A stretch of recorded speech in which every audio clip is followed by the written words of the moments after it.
Hi everyone, welcome back to my channel. In today's video, I'm creating a mixed media piece inspired by one of my closest friends. Someone who's always supported my art and believed in what I do. Her favorite flower is the gerbera and her favorite color is yellow, so I brought those two together in this piece.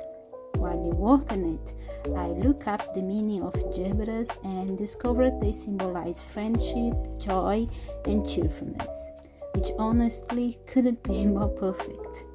I will show you how I combined collage, inks, and drawing to bring it all to life, and how this artwork became a little celebration of her light and the warmth she brings into my life. I hope you enjoyed to watch this process.